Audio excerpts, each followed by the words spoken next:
Hello my dear students, कैसे हो आप लोग। आज का अपना ये वीडियो मैट्रिसेस पे लेक्चर 4 नंबर का ये वीडियो है, चौथे लेक्चर का वीडियो है।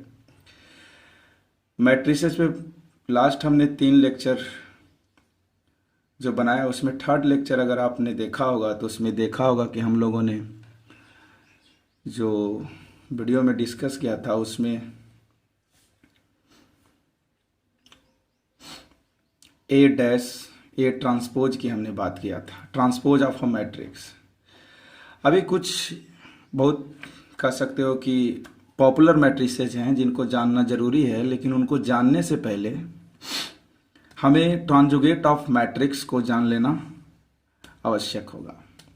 तो ट्रांजुगेट ऑफ मैट्रिक्स क्या होता है, देखिए ठीक ये उसी टाइप से हम समझेंगे जैसे हमने ट्रांसपोज ऑफ अ मैट्रिक्स समझा था। तो हमने यहां पे क्या लिखा है, ट्रांजुगेट ऑफ अ मैट्रिक्स, किसी आव्यूह का कॉम्प्लेक्स कंजुगेट, सम्मिश्र संयुग्मी का जो ट्रांसपोज होता है उसी को ट्रांजुगेट ऑफ अ मैट्रिक्स के नाम से जाना जाता है। ऐसे आप बोलने से नहीं समझोगे, मुझे पता है, जब तक कि एग्जाम्पल लेकर आपको बताया ना जाए। देखिए मैं कोई एक मैट्रिक्स ले रहा हूं, अब ये मैट्रिक्स है तो इसके इंट्रीज जरूरी नहीं है कि रियल नंबर ही होंगे, इसके इंट्रीज कॉम्प्लेक्स नंबर भी हो सकते हैं। तो अभी जो मैं मैट्रिक्स ले रहा हूं वो कॉम्प्लेक्स नंबर का मैट्रिक्स ले रहा हूं, ठीक है। तो अभी मैंने ऐसे ले लिया, सपोज एक पहले तो एग्जांपल जैसे 2 + 3i, ठीक है, 3 एंड 3 - i, और यहाँ पे ले लिया O1 + 2i। एक 2 × 2 के मैट्रिक्स की हम पहले बात कर लेते हैं। अभी जो आपके सामने हमने मैट्रिक्स लिखा है, इसके एंट्रीज आप देखिए वो कॉम्प्लेक्स नंबर्स हैं या नहीं। अगर आपने कॉम्प्लेक्स नंबर 11th में पढ़ा होगा तो आपको बिल्कुल समझ में आ रहा होगा कि मैं क्या कहना कह रहा हूं। तो अब क्या है कि पहली बात तो यह है कि ए का कॉन्जुगेट लेंगे। देखिए ए के ऊपर बार लगाना है, ये डैश नहीं है, ये बार है। तो बार लगाने का मतलब होता है कि पूरे मैट्रिक्स के ऊपर बार लग जाना, यानी मैट्रिक्स के अंदर जितने भी एंट्रीज हैं उन सबों पे बार लग जाना। 2 + 3i पे बार, 3 पे बार, 3 - i पे बार, और 2 + i पे बार। बार का मतलब आप कॉम्प्लेक्स नंबर भी जानते हो कि जेड कोई कॉम्प्लेक्स नंबर है तो इसका जो जेड बार होता है इसका कॉन्जुगेट कॉम्प्लेक्स नंबर कहलाता है, ये तो जानते ही होंगे। जेड बार में होता क्या है, आई के जो एसोसिएट्स होते हैं उसका साइन बदल जाता है। तो ये अब क्या होगा, ए कैसा होगा, 2 - 3i, और 3 तो रियल नंबर है, तो 3 रियल नंबर है तो इसका बार 3 रहेगा, और ये होगा 3 + i, और ये होगा 1 - 2i। समझ गए। अब ये ए बार हो गया। अब हमें जानना है ट्रांजुगेट ऑफ मैट्रिक्स। तो अभी आपने क्या किया है, मैट्रिक्स का कंजुगेट निकाला है।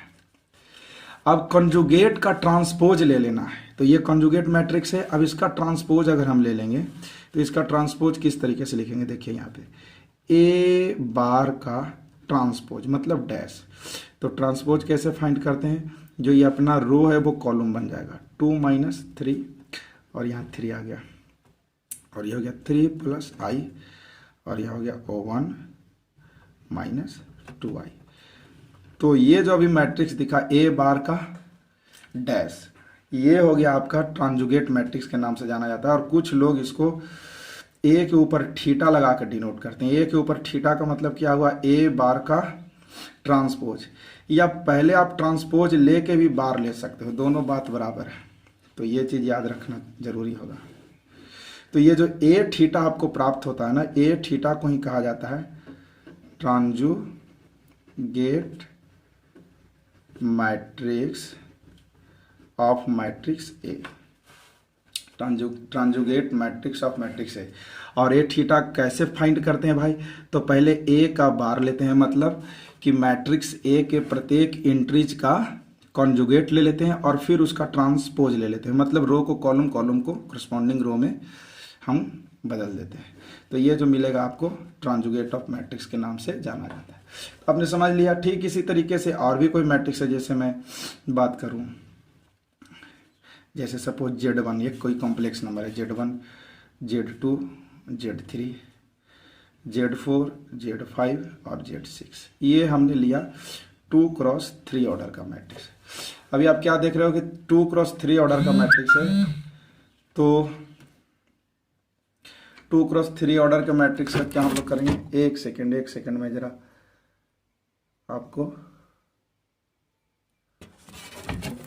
2x3 ऑर्डर के मैट्रिक्स का हम लोग क्या करेंगे, देखिए ए का बार का मतलब क्या हुआ बताइए, Z1 बार, Z2 बार और Z3 बार, फिर Z4 बार, Z5 बार और Z6 बार। अगर ये रियल नंबर है तो उनका कंजुगेट वो ही नंबर होगा, अगर कॉम्प्लेक्स है तो आई का साइन, आई के एसोसिएट का साइन बदल जाएगा। अब इसके बार का हम डैश लेंगे, इसी को हम कहेंगे ए थीटा, मतलब ए का ट्रांजुगेट। तो क्या हो जाएगा, Z1 बार, Z2 बार, Z3 बार, और क्या हो जाएगा Z4 बार, Z5 बार, Z6 बार। तो ये अपना हो गया, ये जो अपना हो गया ये थीटा बनकर तैयार हो गया, और इसी को ट्रांजुगेट ऑफ ए कहा जाता है। समझ गए आप? हाँ, तो अब अपना जो डेफिनेशन हमें जानना है उसको जान लेते हैं। तो पहला तो ये है, बड़ा इंपॉर्टेंट है, उसको बोलते हैं symmetric matrix. Symmetric matrix, Hindi में इसको कहते हैं सममित आव्यूह, सममित आव्यूह, सिमेट्रिक मैट्रिक्स। समझ रहे? तो इसका डेफिनेशन क्या है, ऐसे देखो,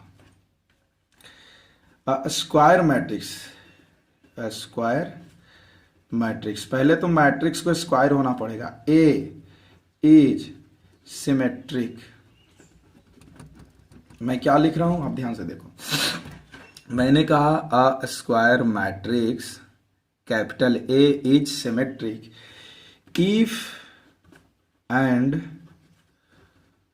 only if A is equal to A का transpose, A equal to A का बार हो जाए।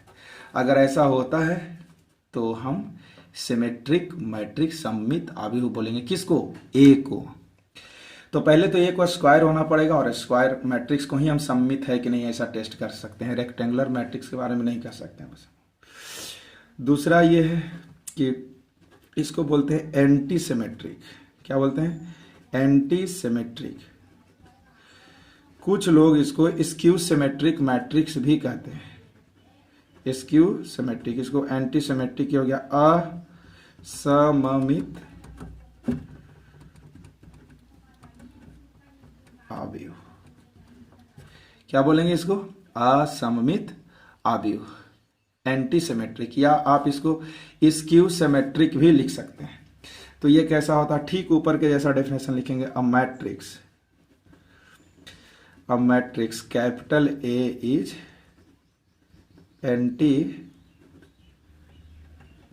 Symmetric if and only if, I double F का मतलब है if and only if A is equal to minus A का ट्रांसपोज, या तो minus A equal to A transpose, minus इधर भी रख सकते हैं, दोनों में से कोई भी एक होल्ड होगा तो हम कहेंगे ये एंटी सिमेट्रिक मैट्रिक्स है।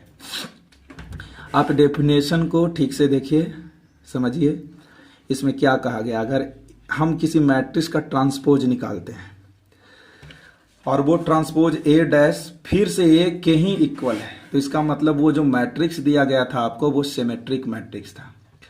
अगर किसी मैट्रिक्स का अगर हम ट्रांसपोज निकालते हैं और वो मैट्रिक्स के नेगेटिव साइन के इक्वल है ट्रांसपोज, तो हम कहेंगे कि वो जो मैट्रिक्स आपको दिया गया वो एंटी सिमेट्रिक मैट्रिक्स है या स्क्यू सिमेट्रिक मैट्रिक्स है, असममित आव्यूह। कौन सा आव्यूह? असममित आव्यूह। चलिए इसका हम एक दो एग्जाम्पल भी देखते हैं, तभी ज्यादा क्लियर होगा। ठीक है? हाँ, तो अभी एग्जाम्पल इस पे कर लेते हैं। हाँ,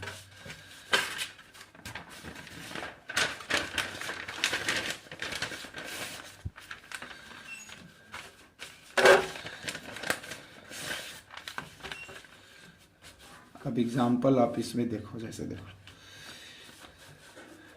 कोई हमने मैट्रिक्स लिया कैपिटल ए और ए इक्वल टू हमने लिया, स्क्वायर मैट्रिक्स लेना, ध्यान रहे कैसा लेना है, 3 5 6 5 4 1, ठीक है। अब क्या लेना, 6 6 1 2, ये एक हमने मैट्रिक्स लिया। अब इसका आप डैश निकाल के देखो, आपको फाइंड करना है डैश, ए डैश, तो ए डैश क्या आएगा, ध्यान से देखो, ए डैश क्या आएगा, 3 5 6, ये हो जाएगा आपका पहला कॉलम, 5 4 1, ये दूसरा रो दूसरा कॉलम बन गया, और 6 1 2। अब इसको ध्यान से आप देखो, ये ठीक वही मैट्रिक्स है, ए क्या दिया था, 3 5 6, तो देखो इसमें भी है 3 5 6, 5 4 1, तो यहाँ भी है 5 4 1, 6 1 2, तो 6 1 2, तो यहाँ पे क्या है कि a equal to A dash है। इसका मतलब हुआ कि ए कैसा मैट्रिक्स है, सिमेट्रिक मैट्रिक्स है, सिमेट्रिक मैट्रिक्स है, सममित। अच्छा, इसके एक प्रॉपर्टी को भी ध्यान से आप देखिए यहाँ पे ए अगर सममित है तो इसमें ए आई जे इक्वल टू ए जे आई होता है, अगर स्क्वायर मैट्रिक्स है तो।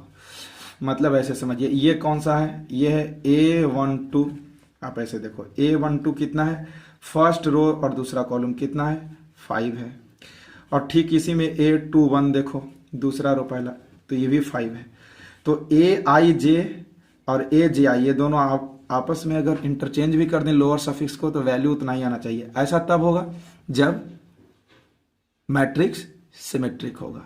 फिर यहाँ देखिए ये क्या है, ये है 2 3, कितना है 1, अब इसको बदल दीजिए आपस में, कितना A32, तो 3 2 कितना है, तीसरा कॉलम दूसरा रो, ये भी देखिए 1 है। तो इस प्रॉपर्टी को भी याद रखना है। यहाँ पे क्या, फॉर ऑल आई एंड जे, समझ गए। अब एक हम देख लेते हैं स्क्यू सिमेट्रिक मैट्रिक्स का एग्जाम्पल नंबर 2, स्क्यू सिमेट्रिक का एग्जाम्पल देख रहे हैं। तो अब यहाँ पे हमने एक मैट्रिक्स लिया, तो इसके एंट्रीज रखे। पहले तो मैट्रिक्स को स्क्वायर होना पड़ेगा, ध्यान रहे। तो इसमें लिख लेते हैं ऐसे, 1 2 0 -2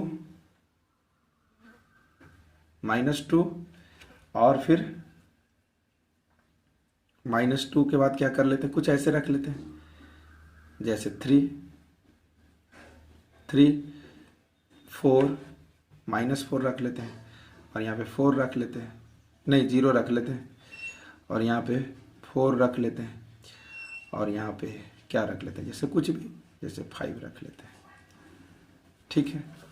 अब इसके ए डैश फाइंड कीजिए आप, ए डैश मतलब ए का ट्रांसपोज, तो क्या मिलेगा, ये पहला रो पहला कॉलम बनेगा, 1 2 0, फिर क्या मिलेगा, -2 3 और -4, फिर क्या मिलेगा, 0 4 5।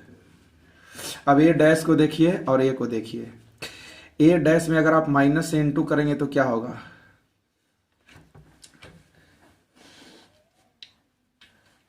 ए डैश में अगर माइनस से हम इंटू कर दें, माइनस ए करते हैं, ए में ही माइनस से इंटू कर दें, तो माइनस अंदर जाएगा, सारे एंट्रीज के साथ इंटू होगा, -1 -2 0 2 -3 4 0 -4 और -5। अब इन दोनों को देखिए, -a और a डैश आपस में इक्वल हैं क्या, तो a डैश में क्या है, 1 -2 0, तो ये तो दोनों मिल रहे हैं, -2 0, ठीक है, -2 0 है, फिर यहाँ 2 0 है, तो यहाँ 2 0 है, बाकी सब मिल रहे हैं, देखिए सब मिल रहे हैं, लेकिन ये आपका डायगोनल एलिमेंट्स नहीं मिलेगा। ये -1 -3 -5 है, तो माइनस, और यहाँ तो प्लस में है, तो नहीं मिला। तो इसीलिए पहली बात तो ये नहीं इक्वल है, तो इसको हम क्या बोलेंगे, नॉट स्क्यू सिमेट्रिक मैट्रिक्स, ऐसे लिख लीजिए। ये असममित नहीं है, और ये साथ में सममित भी नहीं है, तो है क्या, बस कोई मैट्रिक्स है ऐसे सममित, सिमेट्रिक और स्क्यू सिमेट्रिक में से दोनों में से कोई नहीं है कोई मैट्रिक्स।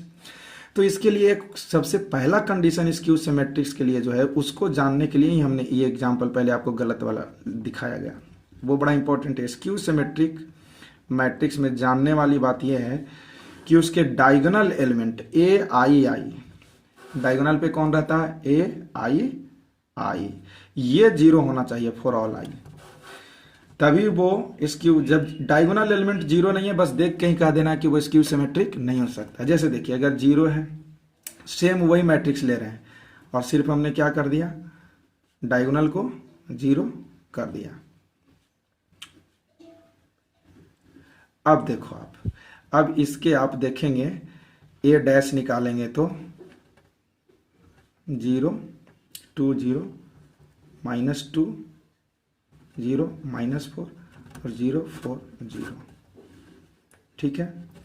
तो अब यहाँ पे minus A equal to A dash हो गया है, ठीक है।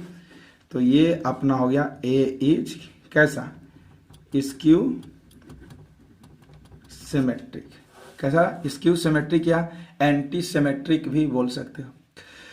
तो शर्त क्या है स्क्यू सिमेट्रिक में कि डायगोनल एलिमेंट जो होंगे ये डायगोनल, मेन डायगोनल, डायगोनल कहने का मतलब ही आपको प्रिंसिपल डायगोनल समझना है, जो मेन है अपना उसको समझना है, वो 0 होना चाहिए। अगर ऐसा नहीं है तो हम स्क्यू सिमेट्रिक मैट्रिक्स की कल्पना नहीं कर सकते। समझ में आ गई बात? हाँ। अब जो तीसरे नंबर पे है उसको बोलते हैं हार्मिशियन मैट्रिक्स। कौन सा मैट्रिक्स? हार्मिशियन मैट्रिक्स, हार्मिशियन मैट्रिक्स, ठीक है।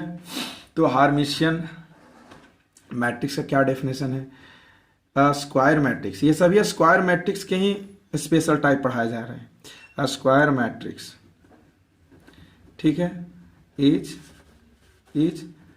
हार्मिशियन, Hermitian if and only if A equal to A theta. A theta का मतलब, ए थीटा को अभी ऊपर बताया गया था, ट्रांजुगेट मैट्रिक्स। ट्रांजुगेट, कोई मैट्रिक्स अपने ट्रांजुगेट के इक्वल हो तभी इसको हार्मिशियन कहेंगे। ठीक इसी तरह सिमेट्रिक के जैसा, सिमेट्रिक में ट्रांसपोज के इक्वल, यहाँ ट्रांजुगेट के इक्वल हार्मिशियन में। और फिर नेक्स्ट हो जाएगा स्क्यू हार्मिशियन, जो minus A equal to A theta होगा। इस पे एग्जाम्पल देखते हैं, ठीक है। जैसे ए इक्वल टू हमने एक मैट्रिक्स लिया, ये लिया तो वो क्या लिया भाई, तो ऐसा ले लिया 2 3 माइनस आई, 3 प्लस आई और 4, ये 2 क्रॉस 2 का हमने लिया। तो ए का ट्रांसपोज और डैश एक साथ ही हम ले रहे हैं। ये कैसे लेंगे? देखो पहले तो इन सबों का ये ले लो 2 और इसको कर दिया 3 प्लस आई, क्योंकि ये पहला जो रो है इसको घुमा भी दिया और साथ में इसका हमने कॉम्प्लेक्स कॉन्जुगेट भी ले लिया।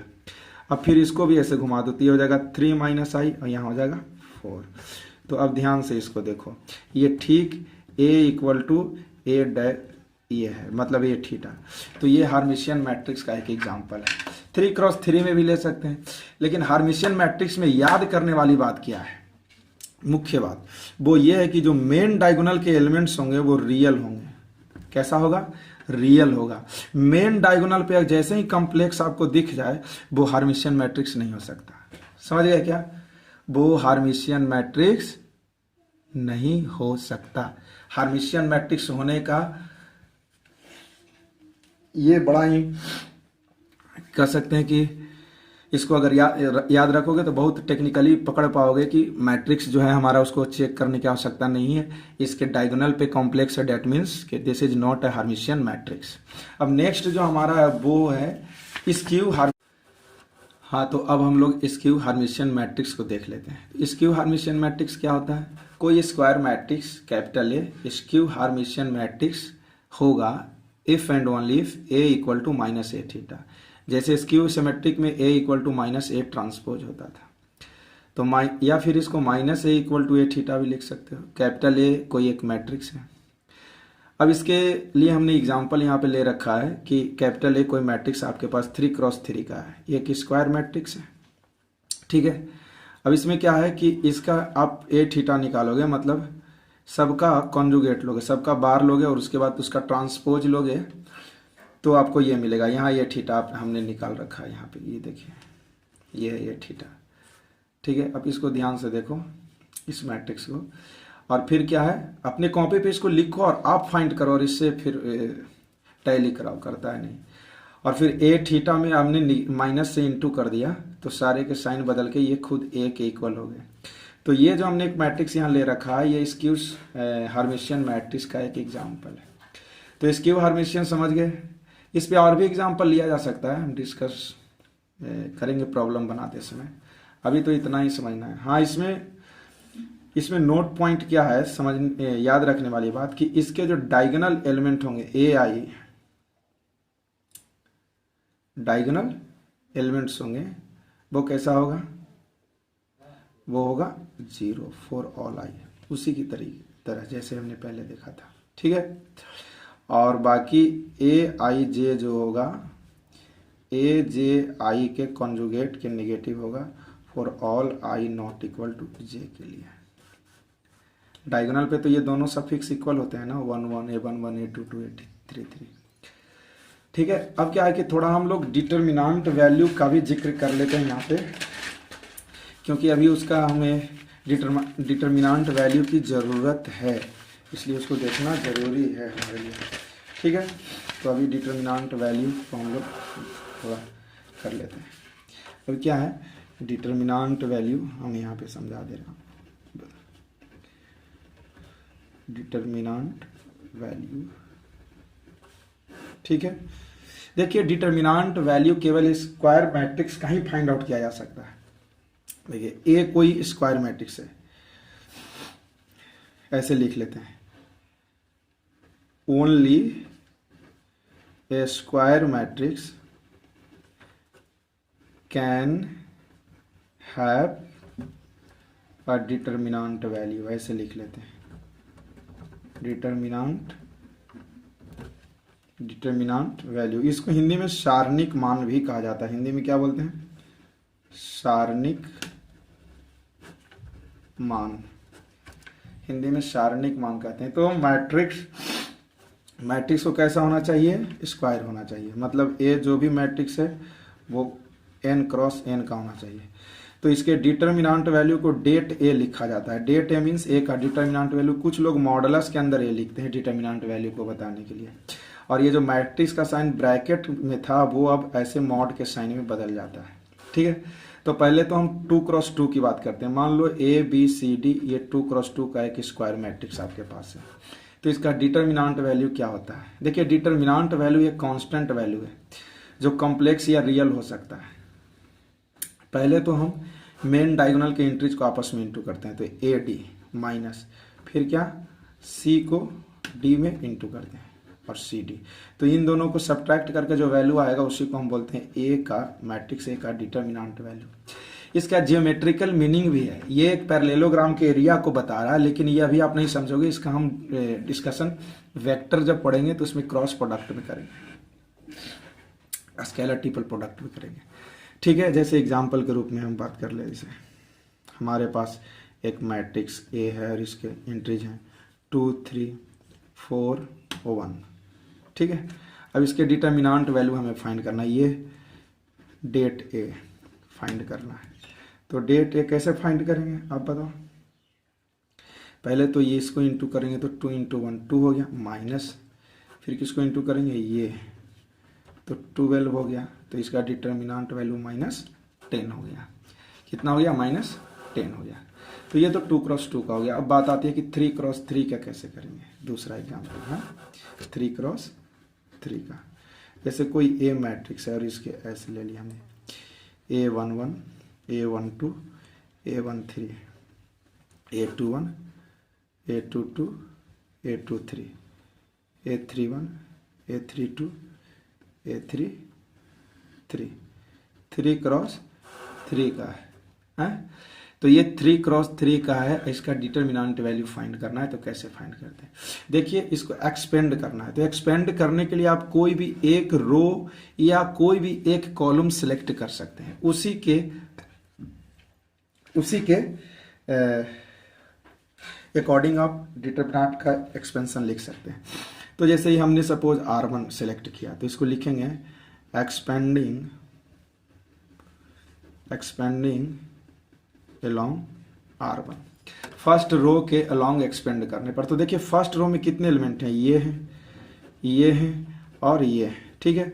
तो इन तीनों को पहले लिखेंगे, जैसे जैसे A11 लिया तो A11 के करस्पॉन्ड्स जो भी रो या कॉलम है वो ऑटोमेटिक दिमाग से उसको गायब कर देना। तो A11 से लिंक ये फर्स्ट कॉलम है और A11 से लिंक फर्स्ट रो है, तो ये बैनिश कर गया। तो हमारे पास बचा क्या, ये 4 बचे, ये 4 बचे A22 A23 A32 A33।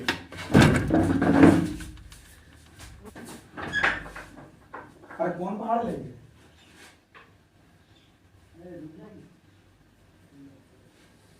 जितना हमारा वीडियो खाली अपलोड नहीं हुआ, वीडियो जितना ही रिकॉर्ड हो गया ओकर बाद हम तमाशा देखाबो, जेगो खाली जेकर जेकर आवाज एकरा में आ जाओ।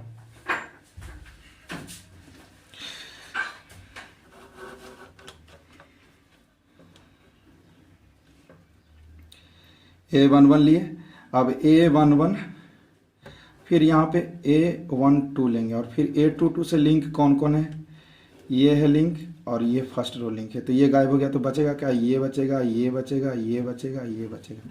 तो इसको 2x2 के डिटर्मिनेंट में बदल देना, A21 A23 A31 A33।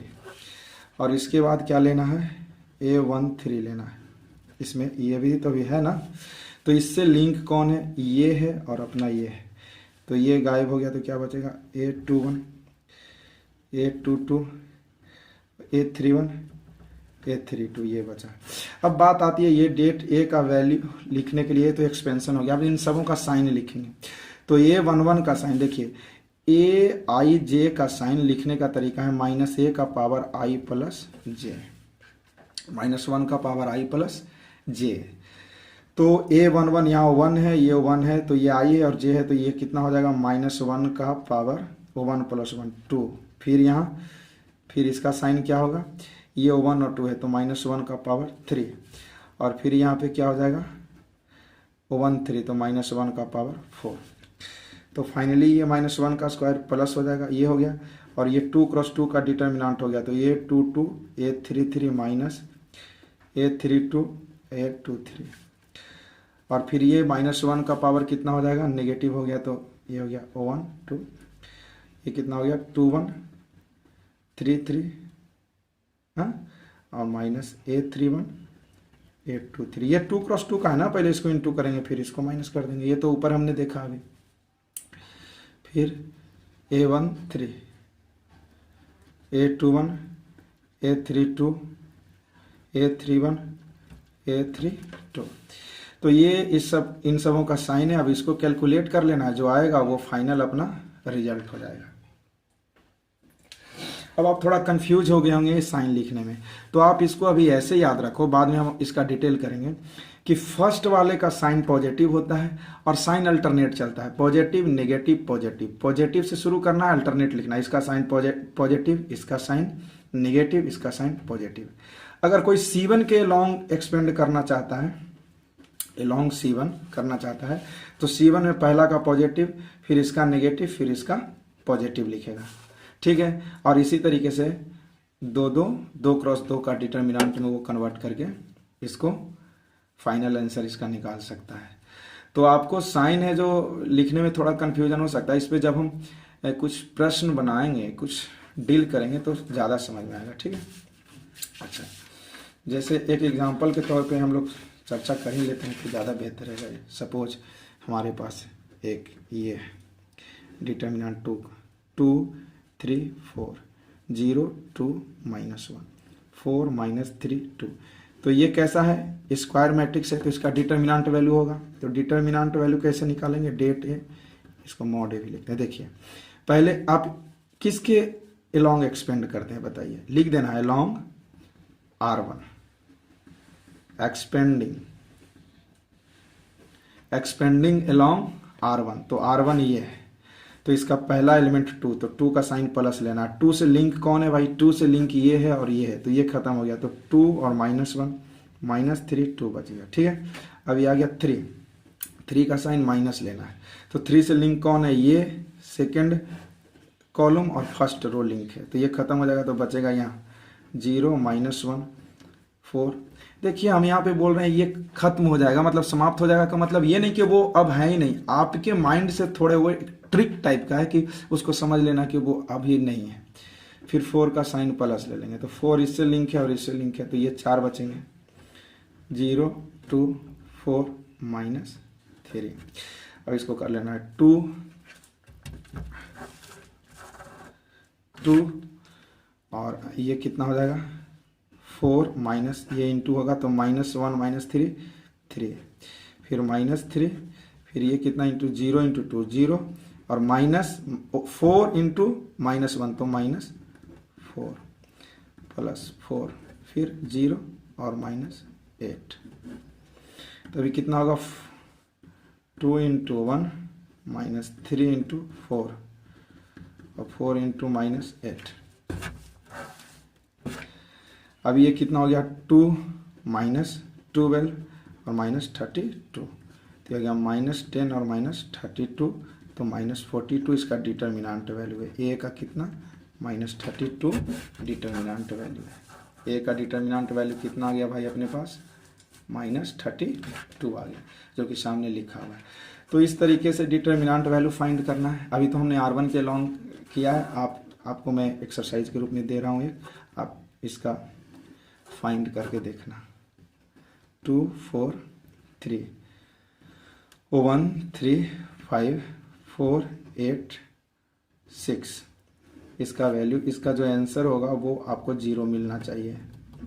ये आंसर हमने लिख दिया है पहले, आंसर कितना आना चाहिए 0 0 आना चाहिए। आप इसको एक्सपेंड करके देखना आता है या नहीं आता है। डेट वैल्यू फाइंड करना है आपको, ठीक है।